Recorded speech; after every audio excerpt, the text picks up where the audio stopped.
pour autant, tu peux vendre beaucoup de bouquins et écrire de la bouse. Mais là, il y avait l'avantage d'avoir les deux, c'est-à-dire qu'elle écrivait très Il n'y a bien. pas de mots. Je ne donnerai pas d'exemple. Peut-être une histoire de vampire qui a été un peu surcotée à une certaine époque, mais peut-être me faire des ennemis sur cette réflexion, mais peu importe.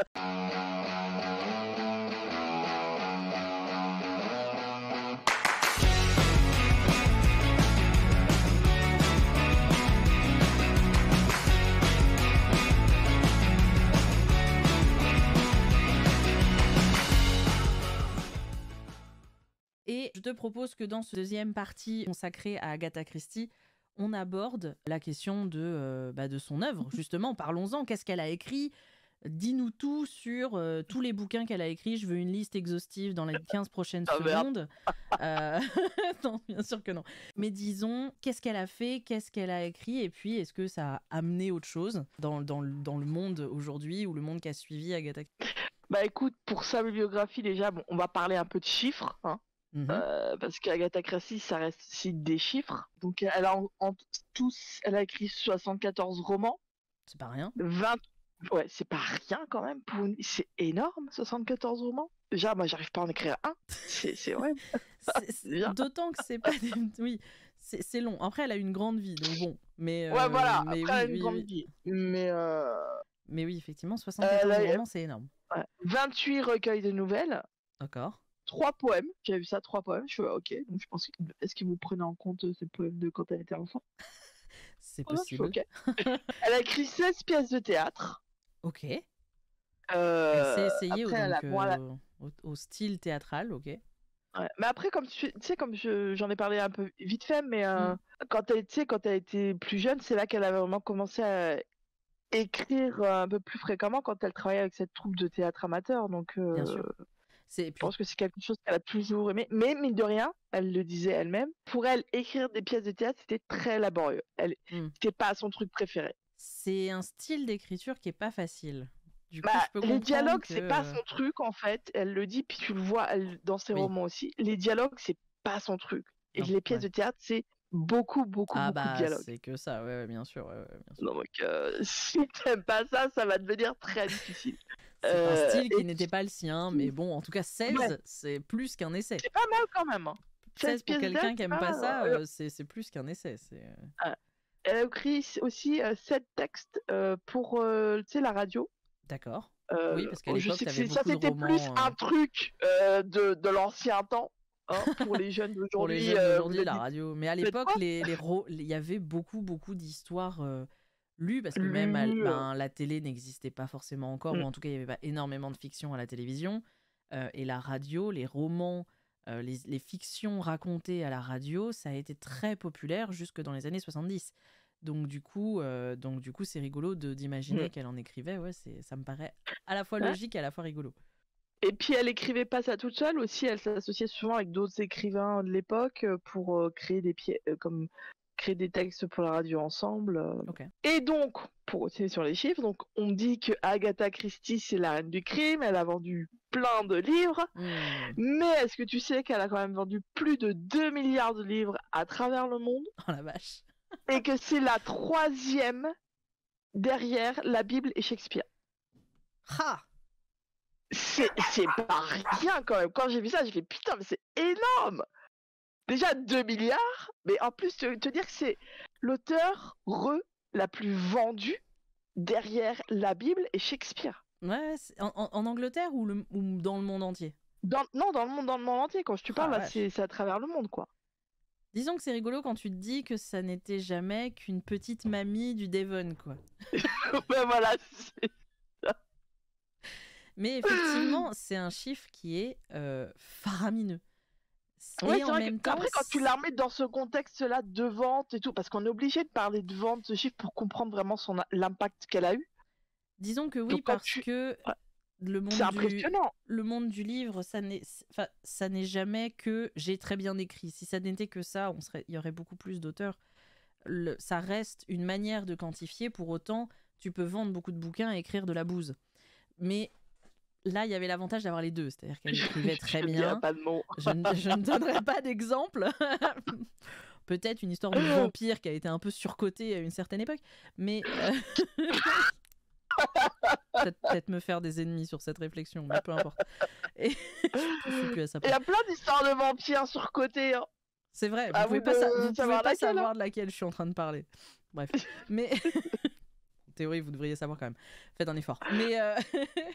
Mais c'est important de voir que, en fait, ça serait 500 000 ou 10 millions d'exemplaires, ça serait aux F tiers. Arriver derrière Shakespeare et la Bible, c'est plus que des chiffres de vente, quoi. C'est costaud, quoi. Ouais, costaud, elle a vraiment sa place. Elle a sa place dans la panthéon, littérature. Quoi. Et puis même, c'est pas juste, elle est super populaire au Royaume-Uni, c'est dans le monde. C'est là pour ça où je reviens sur ce que je disais au début de l'épisode d'avant, pour ceux qui ont suivi l'épisode d'avant, mais ça va être, est-ce que ça devrait être une auteure qui est toujours étudiée à l'école? Parce que on te fait chier avec Rémi sans famille, bon, voilà, alors, ça reste intéressant, hein, mais c'est pas... Voilà, c'est pas le niveau de Agatha Christie. Elle a écrit donc tous ces chiffres-là, pour 2 milliards d'exemplaires vendus, sur 74 bouquins. Et 74 romans, et après t'as les recueils, t'as les pièces de théâtre, mais bon, je pense que c'est plus ces romans et recueils qui ont fait ces ventes. Hein. Ouais. Mais quand même, moi honnêtement, quand j'ai vu le chiffre, parce que je savais, moi je connais Agatha Christie, c'est depuis... Mon enfance, elle a bercé mon enfance. Agatha Christie, c'est elle qui m'a donné cet amour pour les romans détectives, les enquêtes. Si j'avais pas lu Agatha Christie, je pense que je serais pas à fond en train de me regarder tous les Hercule Poirot. On en reparlera après. Toi, tous les Hercule Poirot, mais pareil, tous les films un peu tous les films et séries qui ont un peu ce côté-là d'enquête cosy, tu vois. Ouais, bien sûr. Est-ce que sur ses romans, sur sa bibliographie, il y a des œuvres qui vont plus ressortir que d'autres? Ouais. Alors déjà, à ton avis, je vais te poser la question. À ton avis, je sais que tu connais pas toutes les œuvres d'Agatha Christie, t'en connais quelques-unes. Ouais, je peux connaître les plus connues, je pense. Et voilà. Mais à ton avis, par rapport à ce que tu connais d'elle et de ses romans, quelle est l'œuvre la plus populaire d'Agatha Christie? À ton avis? La plus populaire d'Agatha Christie? Quand je te dis plus populaire, c'est-à-dire au niveau chiffre par exemple au niveau de vente et c'est-à-dire et donc qui est la préférée des fans. Ok, la plus vendue ou la plus plébiscitée par les fans? Parce que c'est pas tout à fait pareil en vrai. Ouais, mais là c'est les deux.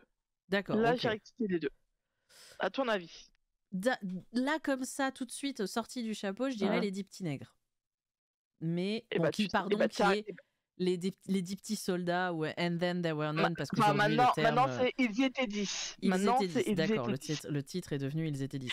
Tu sais quoi? T'as raison. Parce que c'est la seule que je connais, les gars. Voilà, non, j'étais un peu traumatisée de cette question. Mais t'aurais pu dire Le meurtre de l'Orient Express ou Mort sur le Nil ou Le meurtre de Roger Ackroyd aussi. Oui, ça tiendrait aussi la route, tu vois.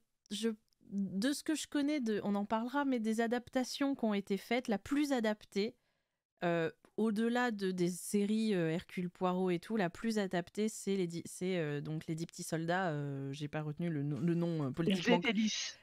Maintenant, ils étaient 10. Le nom politiquement correct d'aujourd'hui, parce que les gens confondent le terme de l'époque, mais peu importe. Ça reste celui qui est le plus largement adapté, je pense. Et c'est une histoire qui est extraordinaire. Moi, j'adore cette histoire. Et moi, j'adore ce roman, mais moi, mon préféré, à part...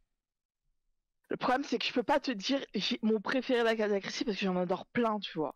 Oui, parce que, ouais. Le problème, c'est ça, que quand t'en as lu plein, quand tu les as à peu près tous lus, après te dire, vas-y, c'est quoi ton préféré? Bah, je peux pas. En fait, ça va être compliqué parce que ça dépend de ce que tu... Oui. Ça va être plus dans ceux dans lesquels je relis et relis et relis. Ça va être donc, Ils étaient 10. Ouais. Parce que oui, comme tu dis, l'histoire, elle est juste phénoménale. Après, il y a aussi Le meurtre de Roger Ackroyd. Effectivement. Qui pour moi aussi, au niveau écriture et au niveau la claque que tu te prends à la fin, quand tu te fais what the fuck, qu'est-ce qui vient de se passer? Je me suis fait avoir depuis 400 pages. La première fois que je l'ai lu, et ça me le refait à chaque fois, je laisse souvent passer du temps entre chaque relecture, mais à chaque fois, je me fais putain, mais jusqu'au bout, je me fais avoir, quoi. Un jour, j'arriverai à ne plus me faire avoir par ce livre, c'est ça que t'es en train de dire? Et ouais, voilà, c'est ça, veut dire qu'un jour. Après, il y a aussi le meurtre le crime de l'Orient Express crime, aussi. Et oui. moi, j'aime ce côté. Je pense que c'est Agatha Christie qui m'a vendu l'image du train, ce côté Ah romantique, ben, ce oui, côté cosy, carrément. les aventures du train. Et donc, j'aime beaucoup ce côté huis clos, on est enfermé dans un train. Et puis, même le dénouement aussi, tu t'y attends pas. Ouais, carrément. Et un aussi, qui est quand même l'un des plus connus, mais que les gens parlent moins souvent, c'est ABC contre Poirot, qui est l'un de mes C'est vrai. préférés, que je relis beaucoup. C'est vrai que c'est un qu'on entend peu parler, mais Pourtant, c'est quand même qui l'un reste une très bonne des... histoire. Ouais, ABC Mais contre peut-être un Poirot, peu moi plus j'aime beaucoup. classique, tu vois, dans le Dans le côté dénouement, ouais. dans le Dans le dénouement, dénouement. dans la manière de traiter le côté policier de l'affaire et tout ça Mais en qui même est un peu temps, plus classique. il y a... Parce que ce qui est bien dans ce roman, c'est qu'elle, donc, t'as le côté classique, l'enquête, avec Japp, avec Poirot, tout ça. Mm. Et en même temps, en parallèle, t'as l'histoire d'un mec, tu sais pas vraiment là, et plus t'avances, plus c'est lui le meurtrier. Parce que plus la façon C'est dont ça. elle te le présente et tout, tu te fais, mais ça peut être que lui, c'est juste pas possible. Et après, les dénouements arrivent et tu te fais, ah ouais, ok, d'accord. Et puis, bon, Ça m'arrive souvent avec Agatha Christie, quand tu lis, t'es là, ah ok, d'accord.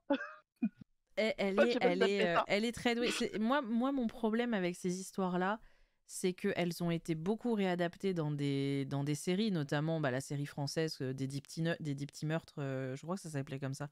C'est les petits meurtres Les petits d'Agatha meurtres Christie, d'Agatha ouais. Christie, pardon, qui a eu pas mal de succès. Moi, j'ai beaucoup aimé la saison 2 parce que l'acteur principal fait partie des acteurs français que j'aime le plus. Et souvent, le meurtre ABC est mal adapté. Souvent, les adaptations des 10 petits C'est soldats vrai, hein. est C'est vrai, souvent hein. très bien Parce faite, que autant moi, j'en ai vu l'ABC est pas très mal. mauvaise. Et souvent très J'en ai vu mauvaise. pas mal. L'une des dernières, donc j'en reparlerai après, mais dans l'une des dernières qui a été faite, j'avais pas aimé du tout, quoi. Ouais. Mais vous avez enlevé tout cet esprit Agatha Christie, quoi. Ouais. Et tu peux pas enlever l'empreinte, l'esprit Agatha Christie d'une de ses œuvres. Parce que sinon, ça reste un roman policier, ça reste une histoire de détective C'est là classique. où Il y a quelque c'est compliqué, chose. quoi. Voilà, il y a quelque chose qui fait que elle rajoute un certain charme dans sa façon d'écrire, dans sa façon dans son style qu'elle amène. Et si tu enlèves justement le style Christie, tout d'un coup l'histoire, elle tombe, quoi. Ouais, non, mais c'est ça. Et souvent, c'est un peu le piège dans lequel vont tomber les scénaristes de vouloir complexifier l'histoire ou surdynamiser l'histoire. Et du coup, tu te retrouves avec quelque chose qui est un peu bateau parce que si tu enlèves, comme tu dis, tout le Christie univers pour parler en mode Marvel, tu enlèves un peu le Christie univers de ce truc-là, tu tombes Tu sur sais, une histoire très ça existe bateau. vraiment le Christie Universe. Hein. J'imagine bien. J'imagine bien. Mais c'est ce que je veux dire, c'est ça. C'est un peu comme faire du Marivaux. Pour ceux qui voient, c'est un très grand auteur de théâtre français d'il y a longtemps, un des classiques.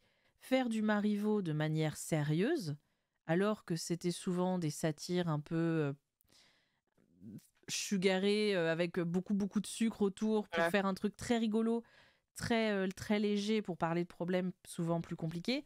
Si tu le fais de manière très sérieuse, on s'emmerde. C'est un peu le même principe. C'est souvent les adaptations d'ABC, c'est ce qui se passe. Ils essayent de complexifier l'histoire pour la rendre plus dense et Alors tout, que et du coup, ça t'as devient pas à le relou, faire. quoi. L'histoire, elle tient toute seule. C'est l'ego Pourquoi est-ce que toujours c'est des scénaristes. Ça, c'est Ouais, voilà, encore mais un si autre débat, l'histoire mais était bancale, parce que bon, elle en a écrit beaucoup, et il y en a qui sont moins bien que d'autres, hein. forcément. Mais ABC contre Poirot, ça reste quand même l'un de ses meilleurs romans.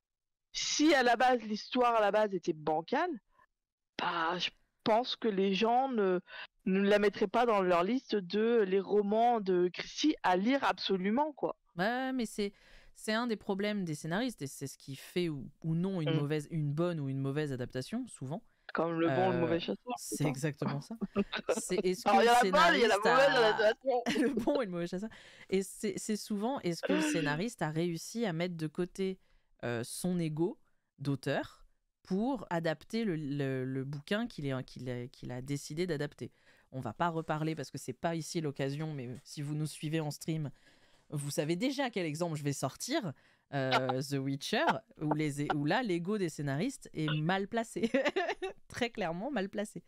Mais en tout cas, Agatha Christie, sur les Deep Neck, ça paraît logique que ce soit lui le premier. Ça reste une histoire qui est folle dingus. Si vous ne l'avez jamais lu, allez lire, allez voir une adaptation. Pitié, prenez-en une bonne. Essayez de le lire déjà, parce qu'il faut le lire. Et Agatha le lire, c'est Christie, facile. il y a des adaptations, mais ça se lit. Il faut la lire, Agatha Christie. C'est une auteure à la base, il faut la lire.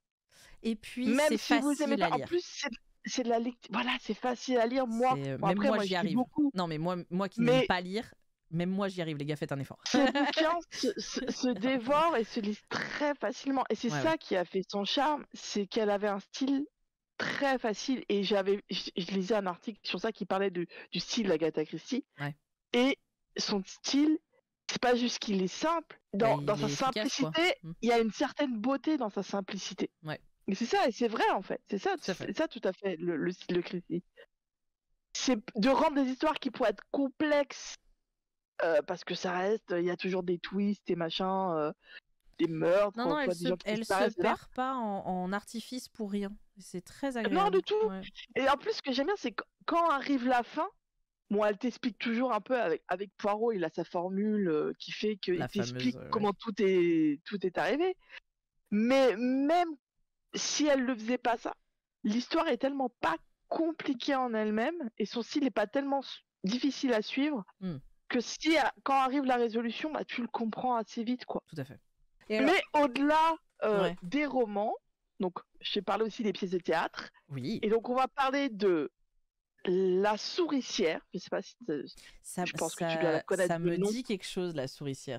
Je serais incapable de t'expliquer de quoi c'est, mais le nom en tout cas me. Voilà, c'est une pièce de théâtre. C'est la pièce de théâtre d'Agatha Christie qui détient le record de longévité parce qu'elle a fait, depuis sa première représentation en 1952, elle n'a pas été interrompue jusqu'en 2020. Ah oui, Covid quoi. Le Covid a eu raison de La Souricière. Ils ont dû arrêter les représentations, mais de 1952 à 2020, non-stop quoi. Elle a toujours été à l'affiche et ils ont repris les représentations en 2021 et elle continue. Donc là aujourd'hui, elle est encore en représentation à Londres. D'ailleurs, j'en parlais la dernière fois. Il faudra absolument aller la voir. Il faudra absolument qu'on aille la voir, effectivement. Mais c'est quand même incroyable. C'est un autre record à ajouter à son identité de reine du crime, c'est de se dire putain, 1952-2020, c'est énorme pour être représentée sans jamais être interrompue, quoi. D'autant que de ce que je vois, c'est que c'était à la base donc une de ces mystères radiophoniques dont tu nous parlais, qui ensuite a été adaptée en pièce de théâtre, d'après ce que j'ai compris. Oui, normalement, oui, c'est ça. Si je me souviens bien, c'était une adaptation. Mais il y a beaucoup de pièces de théâtre comme ça qui sont des adaptations soit de ces romans, soit comme tu dis, de romans radiophoniques qui sont transformés en pièces de théâtre. Et alors, ça parle de quoi, La Souricière, rapidement? En fait, je veux pas trop aller dans les détails. Donc, c'est un huis clos. C'est des personnes qui se retrouvent enfermées dans un hôtel et pendant une chute de neige, il y a un meurtrier qui est là. Et en fait, vu comment chaque personnage est écrit, je pense que c'est ça qui fait aussi le charme et son succès. Que quand même pour qu'elle ait jamais à un moment donné dise bon on arrête parce que ça rapporte pas ou quoi que ce soit, c'est que chaque personnage est écrit de telle manière que le spectateur se dit c'est peut-être lui, non mais c'est peut-être lui, mais lui il est peut-être pas innocent en fait, mais lui non plus, tu vois. Ce qui est fou pour une pièce qui n'a jamais arrêté de tourner depuis 1952. Oui, voilà, quand même. Non mais que ça fonctionne encore, que depuis le mystère est toujours présent. On sait à la fin, je pense, qui est le coupable, mais. Oui. Je pense qu'Agatha Christie ne peut pas écrire sans nous dire qui est l'auteur, qui est le responsable. Qui est le coupable à la fin. Elle peut pas nous faire ça, tu vois. C'est un contrat qu'on signe avec elle quand on rentre. Tu sauras à la fin le résultat du mystère. Si tu es impatient, tu résous toi le truc au fur et à mesure. Si tu es patient, tu attends la fin du livre et elle te le dira. C'est un peu effectivement comme tu dis la promesse qu'elle fait.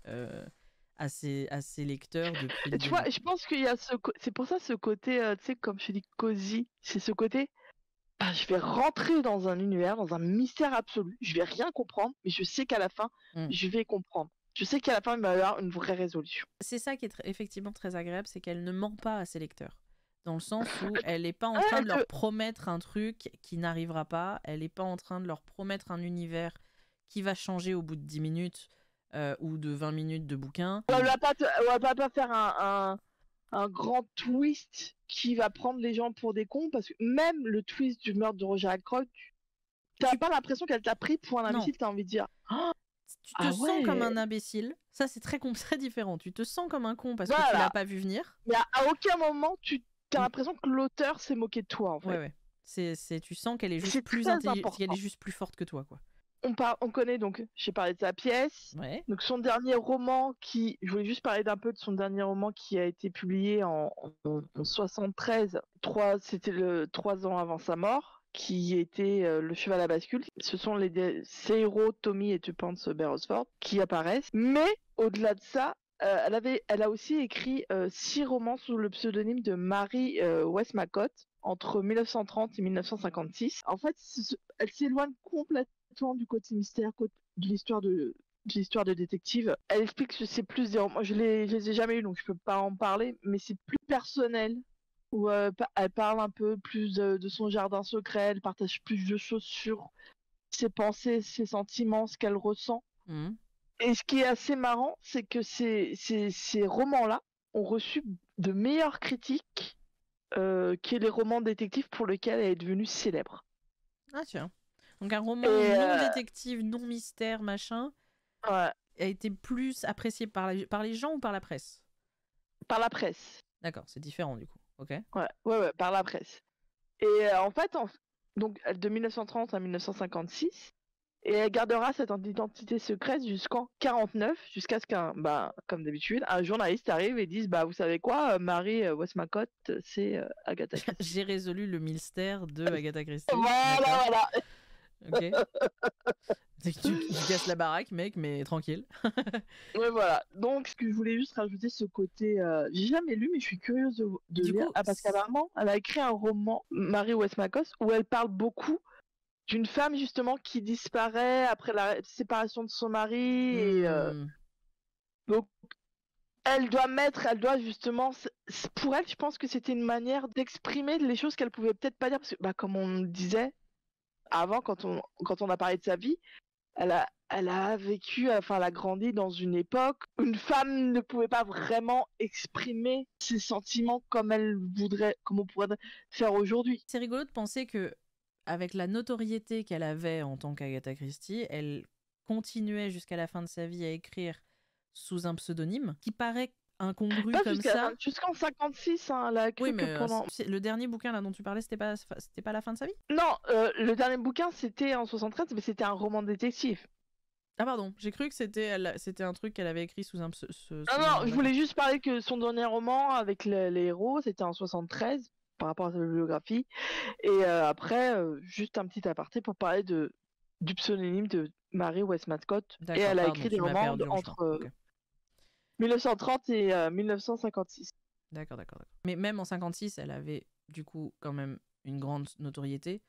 Et c'est rigolo de se dire qu'elle se disait qu'il y a des thèmes que peut-être où elle ne pouvait pas aborder sous son vrai nom, que ce soit des trucs personnels. Ah non, c'est loin d'être la première. Ah non, c'est clair. Je pense que justement, c'est rigolo de se rappeler que les auteurs peuvent pas tout écrire sous leur nom parce qu'on les attend au tournant sur beaucoup de choses.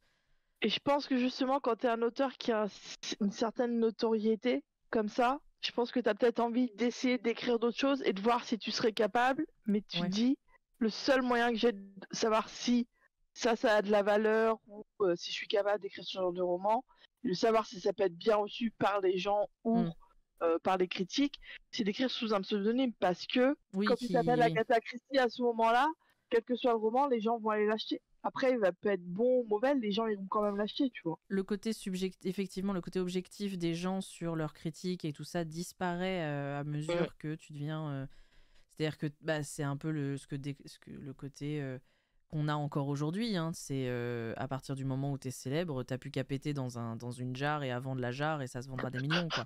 Le pire, c'est que ça existe vraiment. Mais en oui, plus. c'est pour ça que je dis ça, c'est que je sais que ça existe. Le pire, c'est que ça existe. C'est ça, moi, qui me tue, quoi. Et il faut bien en être conscient qu'il y a beaucoup de célébrités aujourd'hui. S'ils étaient anonymes aujourd'hui, beaucoup de choses qu'ils font sous leur nom de célébrité ne marcheraient pas. Et c'est vrai, comme tu dis, c'est intéressant aussi de se challenger, de se mettre au défi en tant qu'auteur de est-ce que je suis si bon que ça en fait? Ou est-ce que c'est juste l'habitude des gens qui Et rend... voilà, et puis aussi, est-ce que je suis capable d'écrire autre chose? Ouais, Parce ouais. que si j'ai envie de... Mais ne serait-ce que Et c'est vrai que ça Molière doit pas et être facile, tu vois. Ne serait-ce que Racine, Shakespeare, tous ces mecs-là, la grande polémique autour de Molière qui est que Molière n'aurait jamais existé, mais en Ouais, réalité c'est ouais, Racine aurait- qui écrivait aurait, sous le pseudo de Molière, ouais c'est ouais, ça, sous sympa. le pseudo de Molière pour écrire de la comédie alors que lui était cantonné au drame et à la tragédie.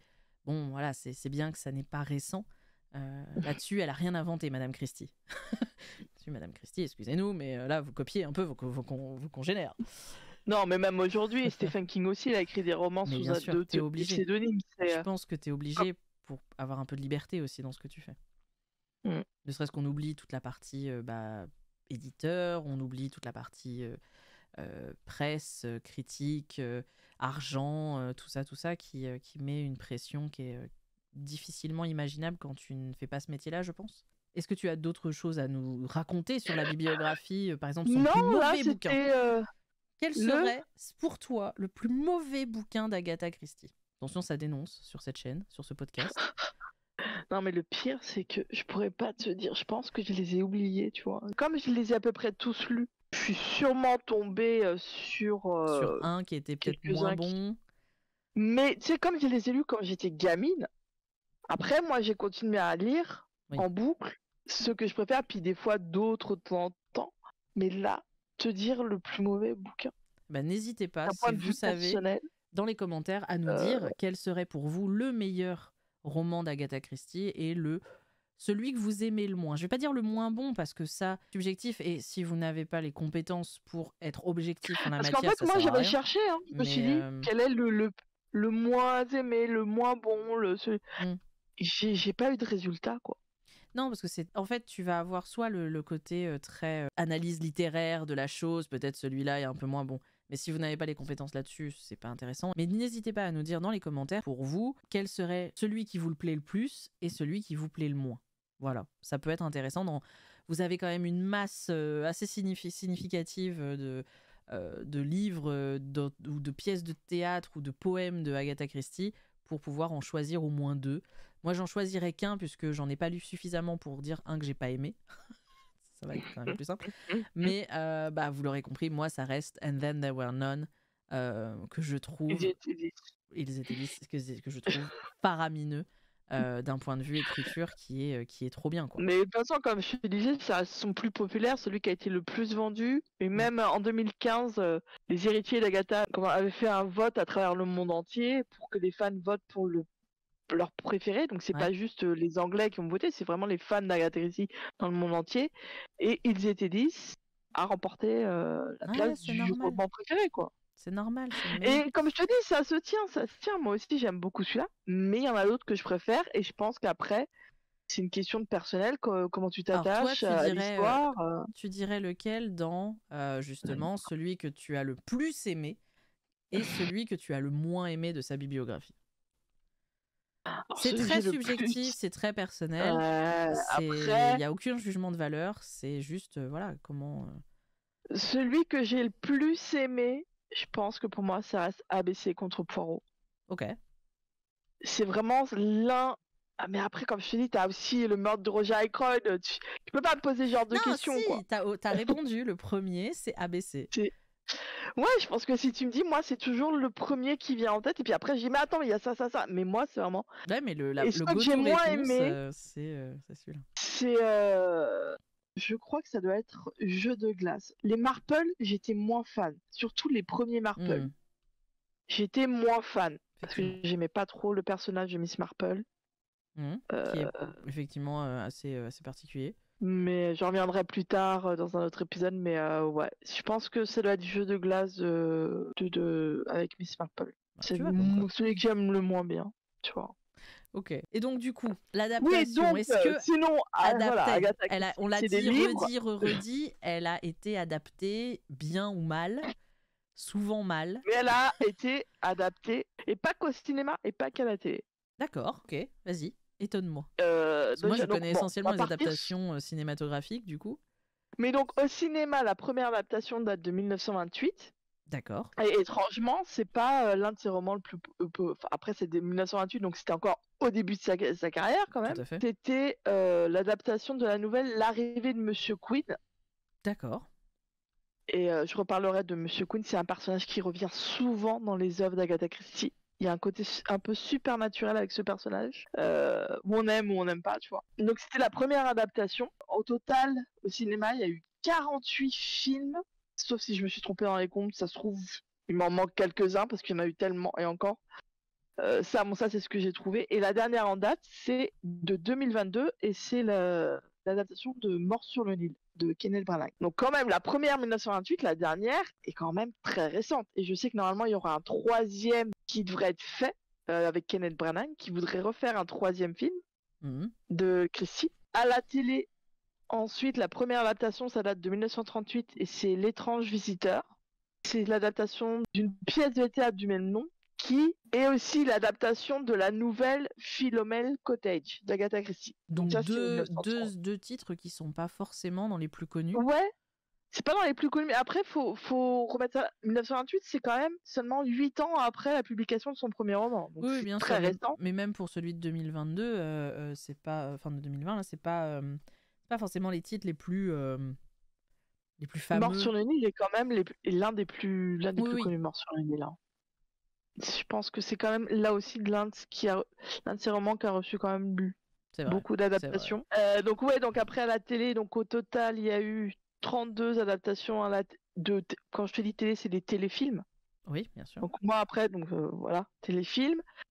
Plus les séries, donc la fameuse série de Poirot avec David Suchet, l'un des meilleurs Poirot, le meilleur Poirot. Ouais, le meilleur Poirot, le meilleur Poirot de tous les temps. Ouais. Moi, je me souviens quand je lisais les romans d'Agatha Christie, je lisais sa description d'Hercule Poirot. Puis un jour, j'ai mis la télé, puis j'ai vu David Suchet, je fais oh, mais il est vrai, il existe. Il existe. Il existe. Disons il est qu'en là. tout cas, Suchet avait quand même énormément bossé pour ressembler le plus possible à la description de Hercule Poirot, quoi. Il y a un reportage justement. Un vrai travail d'acteur là-dessus. Parle qui s'appelle Being Poirot avec donc Suchet qui parle.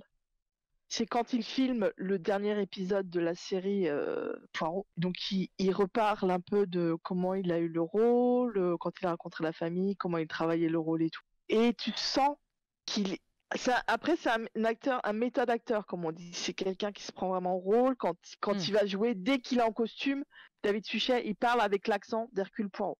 Dur. Il parle avec cet accent belge en anglais. C'est ça. Mais dur. Et donc, quand il jouait la scène finale de mort d'Hercule Poirot, il a dû la faire plusieurs fois parce que bon, c'est des acteurs, hein, tu fais pas ta scène et c'est bon, c'est fini. Non, c'est rare.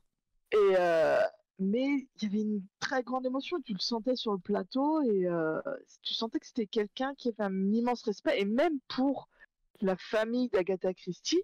Qui était derrière pour approuver, pour donner les ayants droit qui étaient forcément inclus. Voilà. Ouais.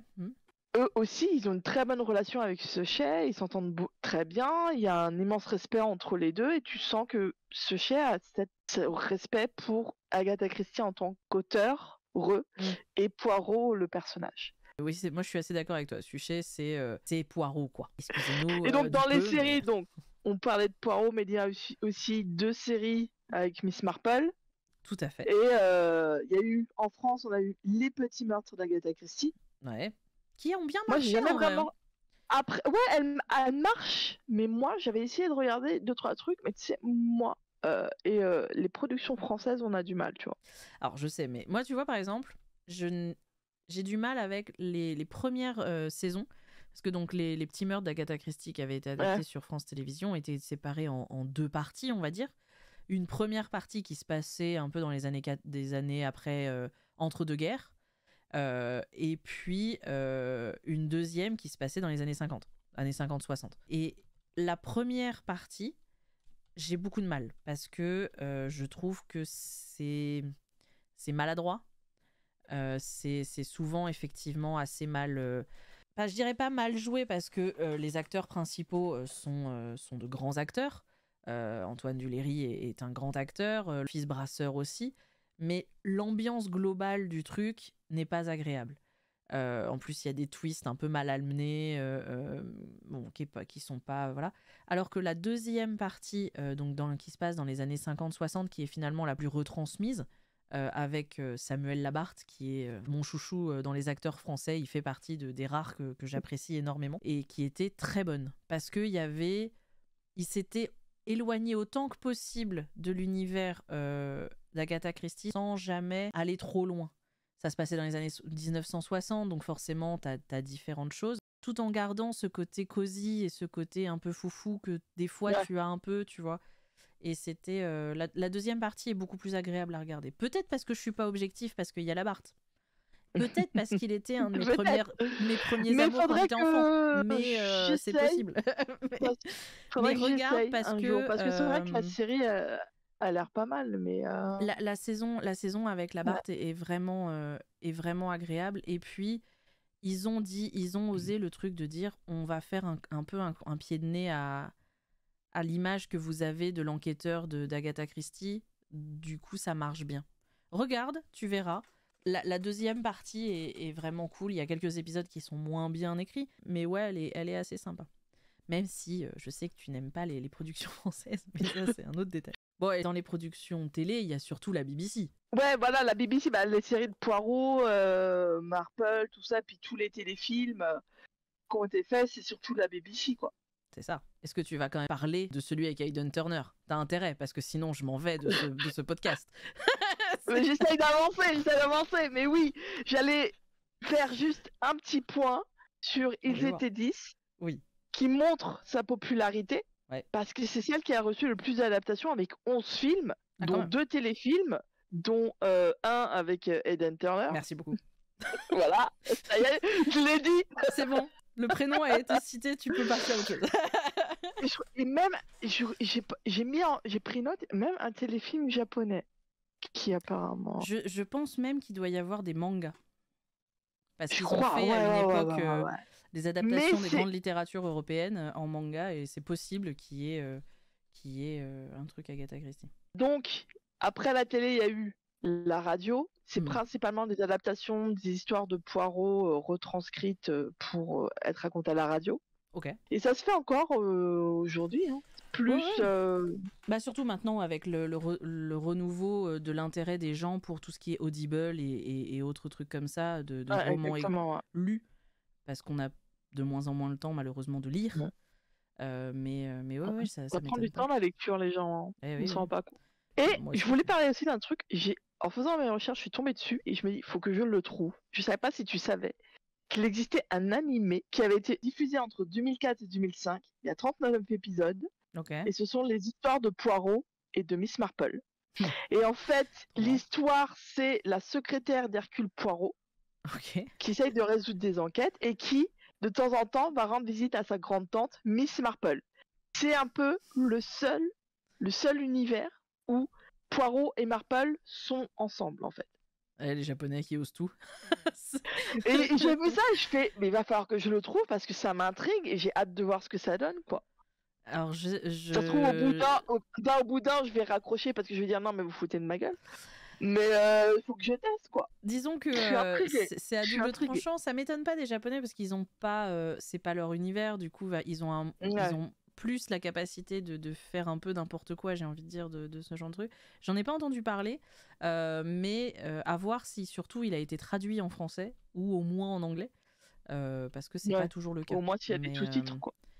Oui, mais je sais qu'il y a eu une grosse vague de mangas au Japon adaptant les grandes œuvres littéraires françaises. Vous avez Victor Hugo, vous avez tout un tas de choses pour justement essayer de les rendre un peu plus accessibles pour un public qui soit japonais ou même français.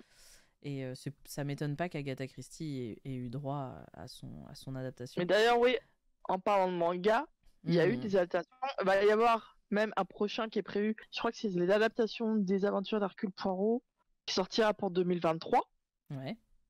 Il y a eu des comics, il y a eu des BD aux éditions Manuel Pousse, c'était 2017 et 2012. C'était la série Agatha Christie qui reprenait ses romans, qui les adaptait en BD. Les éditions Paquet ont fait, à partir de 2017, ont publié des bandes dessinées qui adaptent les aventures d'Hercule Poirot. Donc ça, c'est pour les bandes dessinées. Après, il y a eu aussi des jeux, il y a eu des jeux de cartes, il y a même un jeu de bingo qui existe. Let's go. Il y a des jeux de société qui a l'air trop bien, le jeu de société. Faut que je fasse plus de recherche dessus, mais si on peut le faire, ça s'appelle Hunt the Killer et c'est un côté, les jeux qu'on aime bien faire de détective, des énigmes, casse-tête, qui a l'air trop bien. Comment tu dis On the Killer? Hunt a Killer. Hunt a Killer. Donc faudra voir, ça a l'air trop bien. Je pense que c'est un jeu qui nous correspond vu qu'on aime beaucoup ce genre de jeu à la Sherlock Holmes. C'est clair. Et donc je vais finir cette adaptation par aussi les jeux vidéo. Oh! Les jeux vidéo, il y en a eu pas tant que ça. Il y a eu des jeux mobiles aussi récemment qui sont sortis, tu sais, comme les applications pour passer le temps, tu vois. Ouais. Mais l'un des premiers, c'était en 86. D'accord. Ça s'appelait The Scoop, qui est basé sur le roman du même nom, qu'elle avait coécrit en collaboration avec d'autres auteurs. C'est sorti sur Apple, je crois, Apple 2. Et après, ça a été ressorti sur une autre console en 88, donc ça date. Pas tant que ça, t'exagères. Et depuis 2005, il y a une nouvelle série de jeux PC. D'accord. Il y a eu 10 jeux qui sont sortis dans cette série, dont le dernier en date, dont tu sais, je t'en avais parlé et j'ai joué, ça s'appelle Poirot's First Cases, donc les premières enquêtes d'Hercule Poirot. Et qui est en fait un préquel de la série de ces jeux vidéo. Parce que ces jeux vidéo reprennent ces romans, genre je crois qu'il y a Sur le Nil, il y a Ils étaient 10. Et tu sais, c'est un peu des point and click en fait, où tu avances, tu poses des questions, tu essaies de résoudre, faut que tu essaies de résoudre l'enquête par rapport à qui tu parles. Donc ça, c'est Agatha Christie dans le monde des jeux vidéo. Et toi qui y avais joué du coup, est-ce qu'il est bien? Et moi, j'ai beaucoup aimé. Pour un point and click, c'est un très bon jeu. Tu es porté par l'histoire. Okay. Plus c'est un jeune Hercule Poirot, donc tu vois qu'il débute quand il est policier. Ensuite, tu le vois un peu plus tard quand il est devenu détective. C'est un bon jeu. Le design est très bien. Le gameplay, les personnages, tu t'accroches. Puis pareil, c'est un peu comme, j'ai l'impression de lire le roman en fait. J'ai envie de dire. Ça se trouve c'est toi. Ouais, mais ça se trouve c'est toi. Non, en fait, ça doit être toi. Mais toi, t'es suspect. Mais pourquoi t'as menti, toi, alors? Tu passes un peu ton temps un peu comme ça, mais c'est vraiment très prenant. Et donc, il est sorti en 2021. Ouais. Et tu avais dit qu'il avait gagné une récompense comme meilleur jeu indépendant, si je me souviens bien. Malheureusement, c'est tout ce qu'il y a comme jeu, mais après, c'est vrai que transposer l'univers Agatha Christie en jeu vidéo, c'est pas facile. Retransmettre l'ambiance, c'est pas évident. Tu peux pas faire du genre du Halo à l'Agatha Christie, tu vois. Non, Poirot, il va pas être là avec son gun en train de tirer sur tous les suspects, tu peux pas. Après, tu pourrais faire peut-être un Stardew Valley, mais rencontre Agatha Christie. Non, mais c'est ce que tu dis. En fait, ça ne peut être qu'un point and click, en fait, parce que c'est plus facile dans les point and click de faire ce genre de choses. Après, le genre du point and click est plus niché que Halo, effectivement, mais ça reste des genres qui sont très agréables à faire. Tu peux faire aussi un Resident Evil version Hercule Poirot où il doit combattre des zombies dans un petit village anglais. Hein. Ouais, ça commence à devenir bizarre, mais ok. Why not, hein. Il y en a qui ont essayé, ils ont eu des problèmes. C'est tout ce que je vais dire. Ouais, donc voilà, les adaptations d'Agatha Christie. Donc c'est principalement du cinéma et de la télé. C'est le plus facile, ouais, bien sûr. C'est le plus facile, c'est ce qui touche la plupart des gens, je pense, comme... Les dernières, elles datent de 2022, de l'année dernière à peine. Puis, à la télé aussi, c'était de 2022. Je pense que en 2023, on en aura encore, en 2024 sûr. Aussi, en 2025. Agatha Christie, je pense que même quand moi je serai morte, ça continuera à être adapté. C'est fort probable. Il y a une nouvelle génération qui va arriver, qui va dire moi aussi, je vais faire mon adaptation. Sauf si l'éducation nationale a décidé de ne plus faire étudier Agatha Christie à l'école, mais... dans ce cas-là, on on va Et arrêter. la révolte, on met tout en attaque. Mais le on met pire, tout à c'est feu et à que sang. le pire, c'est que c'est fort probable. Mais au-delà de ça, mais oui, ça reste. Elle est aussi emblématique que ses héros. Est-ce que elle est plus elle emblématique ou est-ce que ses héros le sont plus? C'est une bonne question que tu poses là, Camille. Merci beaucoup. Est-ce que ça permet de faire la transition vers notre épisode 3?